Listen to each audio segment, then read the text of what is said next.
The deposition room smelled of stale coffee and bad faith. Jennifer Reeves walked in, her eyes locking onto her brother Michael. She abandoned the invention. Under the law, my client had every right to file. Abandoned. As if I hadn't poured 10 years into prototyping. Without a word, she reached into her blazer pocket and pulled out a USB drive. She slid it across the table, the old blue plastic catching the light. Michael's face lost its color. He knew what that drive held. You signed this at Denny's in 2009, Mike. You witnessed my invention, remember? Objection. This is pure theatrics, not evidence. It's evidence of prior art and acknowledgement of conception, Mr. Shaw. The room stilled. Before the next objection, the story unspooled, back to a garage and a single mother's decade of invisible work. The call to poison control came on a Tuesday. Liam, barely 4, had climbed onto the counter and opened a bottle of painkillers. By the time Jennifer noticed the open bottle and the missing pills, she was already dialing 911 with shaking hands. I almost lost him, and a child-proof cap was all that stood between my son and a fatal dose. There has to be a better way. I'll build a dispenser no child can open. She spent nights after her shift searching online. Every child-resistant design had a weakness. What if I use a ratcheting gear mechanism? A 2-button release that requires adult hand strength. She sketched rough diagrams on napkins at the dental clinic, on the back of Liam's homework assignments. I can do this. I have to. For Liam. That Tuesday was the spark. The prototype would take a decade of late nights. From that day forward, every spare hour went into this garage. It was the beginning of my invention. For months, Jennifer's garage became a second dental office, drilling, filing, measuring. She scavenged parts from old toys and discarded electronics. I've tried 17 ratchet configurations. This one might actually hold. 2 years later, little Liam had become her assistant. At 6, he handed her screwdrivers and tested the prototypes with his small hands. Mommy, I can't open it, even with 2 hands. That's exactly the point, sweetheart. You're not supposed to. By 2015, she had a functional prototype. On a Denny's napkin, she sketched the final mechanism, a 2-button release, and a rotating drum. She transferred the design to a basic CAD program, date-stamped 2009 in the file properties, a digital footprint she never thought about again. Years passed. The prototype gathered dust on a shelf until a late-night breakthrough with a 3D printed gear that finally worked every time. It's done. A child-proof dispenser no kid under 10 could ever crack. But filing a patent costs thousands. I can't afford that. Maybe I can find an investor first, someone who believes in this as much as I do. On a wet Sunday afternoon, her younger brother Michael showed up unannounced, unemployed, restless, and full of big ideas. Jen, this thing is incredible. A child-proof dispenser? You could save lives. Finally, someone sees its value. Maybe he really can help. I still have contacts from the brokerage. Let me shop this around. I'll find you an investor. I can't afford a patent attorney. If you could just get someone interested, I'd split the profits. Consider it done. You've been at this for years. It's time someone ran with it. She handed him a folder with the CAD drawings, the napkin sketch, and her notebook. It's all there. The biometric lock idea, the dosage regulator. He promised to bring it back with good news. Give me 90 days. I'll have a deal on your desk. Trust me, sis. He was my little brother. Of course I trusted him. The last word he said before the door closed was family. Weeks passed. Jennifer called Michael every other day. He never picked up. I left 6 messages. Either he's dodging me or something worse is going on. The answer came on a Thursday morning, a pop-up article from a national pharmacy chain. The press release linked to a provisional patent. Inventor, Michael Reeves. Design, child-resistant dispenser. No, that's my ratchet gear. My 2-button release. He filed it behind my back. She dialed his number with trembling fingers.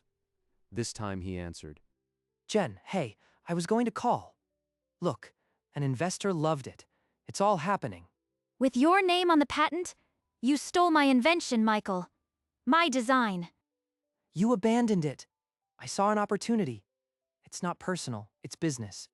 The line went dead. I called back, but my number was blocked. He'd shut me out completely.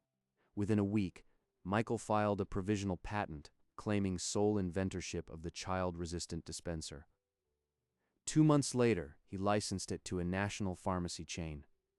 The payout was $2 million.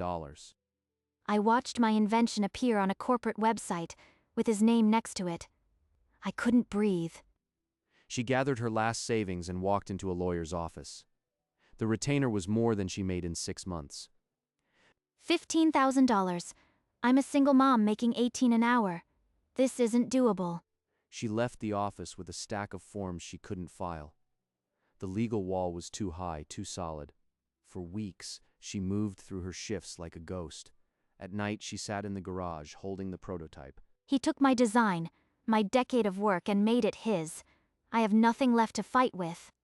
The garage, once her sanctuary of creation, became a crypt of abandoned hope. I'm invisible. An inventor without a patent is just a dreamer with a hobby. I'll never get justice. In his grandfather's closet, Liam found a shoebox of old tools. Tucked inside was a dusty USB drive. Mom, I found a USB in Grandpa's tools.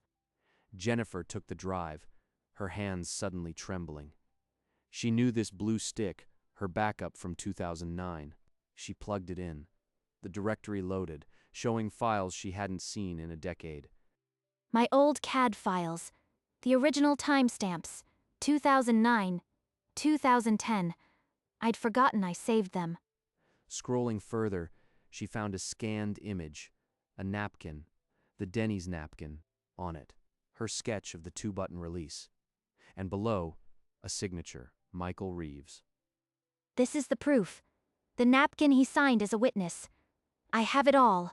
Mom, does this mean you can get your patent back? From a forgotten shoebox, the truth emerged. The USB wasn't just old files, it was a weapon. She opened a Word document titled Dispenser Journal. The first entry was dated March 14, 2009. I wrote about Liam's accident that night. Every page is dated, every detail logged. Beside the journal, she opened the scanned napkin, the original sketch, the 2-button release diagram, and Michael's signature at the bottom. He signed it as a witness. Idea belongs to my sister Jennifer Reeves, witness this 18th day of November, 2009. Next to it, she opened the Denny's receipt, time-stamped 6:42 p.m., November 18, 2009. The receipt and napkin align perfectly. Same date, same time, same place. It's undeniable. She also found a scanned document, a formal witness statement he'd signed, swearing to her inventorship. He put it in writing. Then he stole it. This is more than evidence, it's a confession. The USB held an airtight case. But without an attorney, it was just a pile of digital hope. I need a lawyer who will fight on contingency. Someone who believes in this evidence. A friend at the dental clinic knew an IP attorney. Elena Marquez worked on contingency. She only got paid if they won. This USB is a time capsule. CAD timestamps, a signed napkin, a dated receipt, it's ironclad. She believes me. After years of silence, someone is finally fighting in my corner. I'll take your case on contingency. We file a counterclaim for patent invalidity and reassignment. I can finally breathe. It's not over, but I have a real chance. Elena filed the counterclaim within a week. It alleged fraud and demanded the patent be reassigned.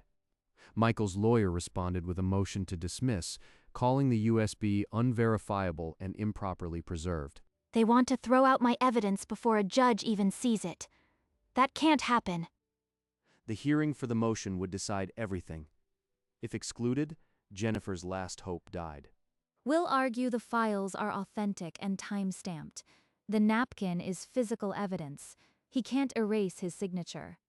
At the motion hearing, the judge ruled the USB was admissible but warned the timestamps had to be authenticated at deposition. Digital timestamps can be manipulated with a simple system clock change. These files prove nothing. They're trying to make me look like a fraud, but I know those files are real. Michael's side hired a digital forensics expert who testified the metadata could have been forged. Elena called her own expert, who analyzed the drive and found zero evidence of tampering. File creation dates were consistent. The judge noted the digital stalemate and shifted focus. The napkin and its physical signature became the pivotal evidence. Your Honor, the napkin is tangible. A signed witness statement on a dated receipt. That can't be faked. A napkin from over a decade ago? There's no chain of custody. It's unreliable. The napkin is my best weapon. If that signature holds, his entire case crumbles. The judge ordered a handwriting analysis and set the deposition date. Everything now rested on that Denny's napkin.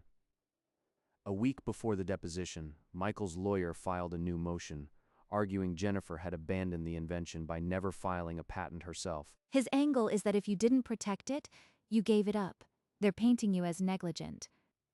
That same week, Liam came home with a torn backpack. 2 kids had called his mom a thief and shoved him into a locker. Mom, they said you're lying. Why does everyone think you did something wrong? I'm not lying, baby. I'm fighting. And I'm going to prove it. The next morning, a thick envelope arrived. Michael offered $50,000 to drop the case. $50,000. That's a year's salary.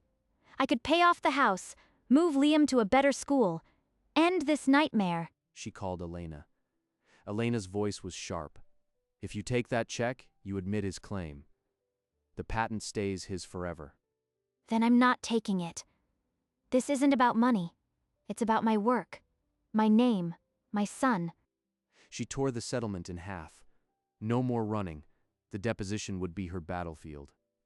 That evening, Elena arrived at Jennifer's kitchen table with a binder full of case law and a determined glare. They'll come at you with accusations of abandonment. Don't get angry. Just point to the timeline. Easy for her to say. I'll be staring at the brother who stole my life's work. They rehearsed every question. Elena played the role of Michael's lawyer, cold and dismissive. When he claims you never sought a patent, show the napkin. Make him read his own signature.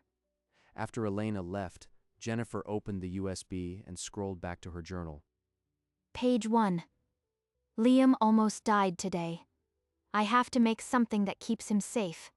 She read the entries like a prayer, reminding herself why she started. At dawn, she put on her charcoal blazer, the napkin tucked in her pocket like a shield. She took a final breath, then stepped out to meet her brother in that deposition room. The court reporter swore her in. Jennifer's voice didn't shake, but her heart hammered against her ribs. Ms. Reeves, isn't it true you never filed a patent? That you let this idea gather dust? I couldn't afford a patent, but I refined the design for years. It was never abandoned. Michael wouldn't meet her eyes. His fingers drummed the table, leaving damp prints on the wood. So you claim. Yet there's no record, no witness, nothing to prove you're the inventor. He's wrong. I have the napkin. I have his signature.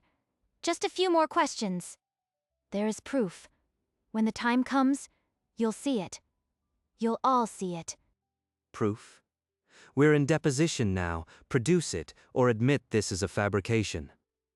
Jennifer's hand slid toward her blazer pocket, where the napkin rested. She didn't pull it out, not yet. She locked eyes with Michael.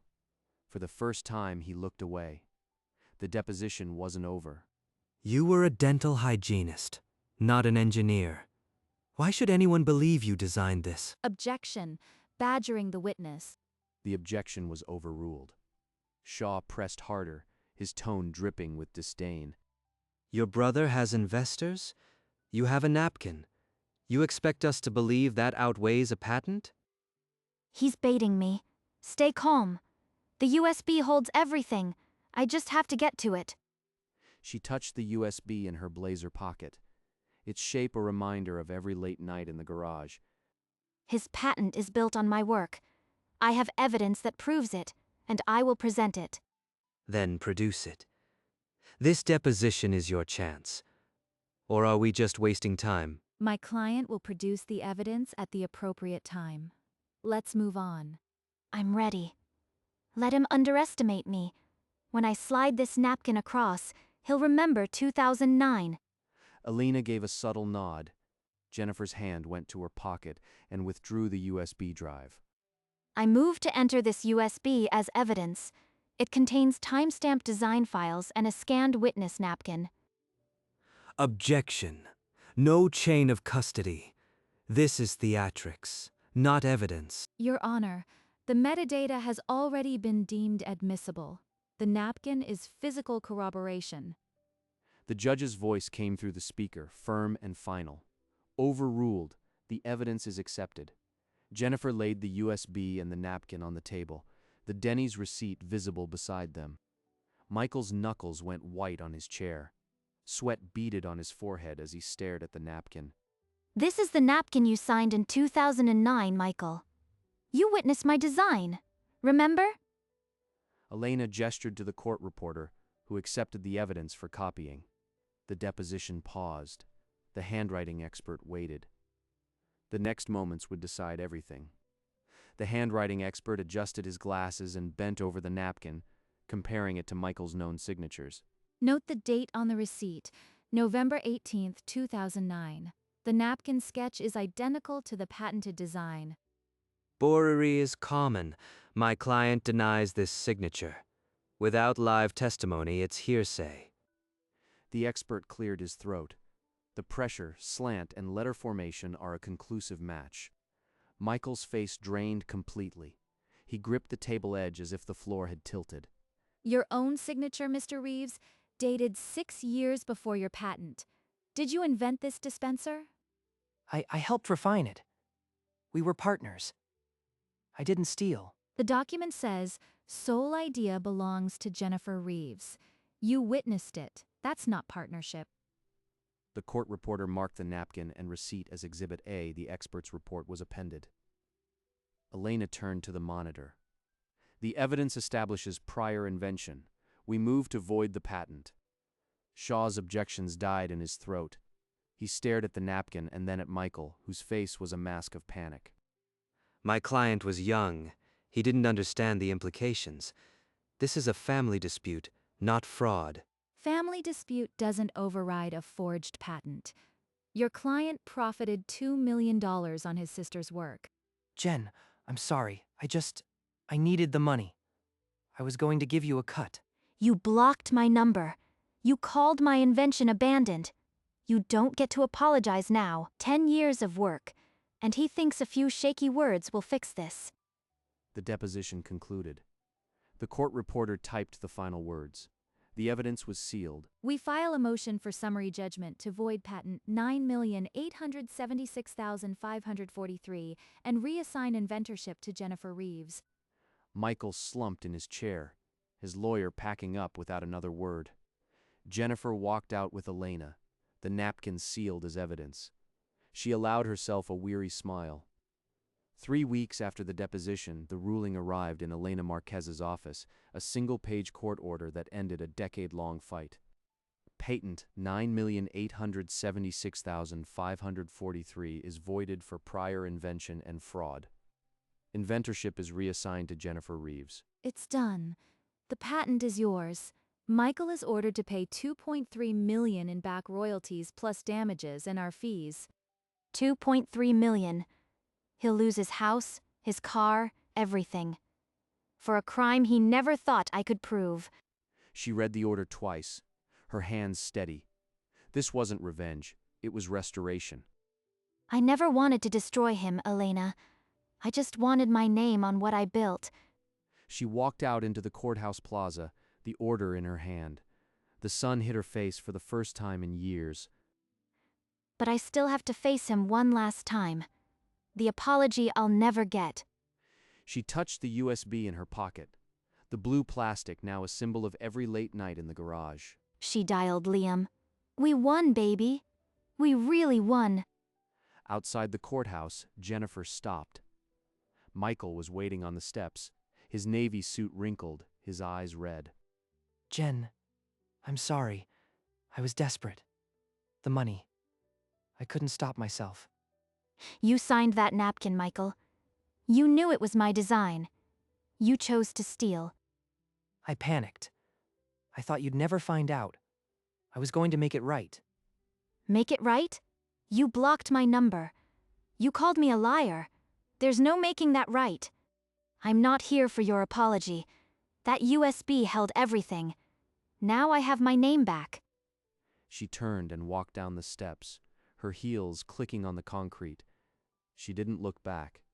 Michael slumped onto a bench, the weight of the judgment finally hitting him. I forgave him the moment I won. Not for him, for myself. The anger was too heavy to carry.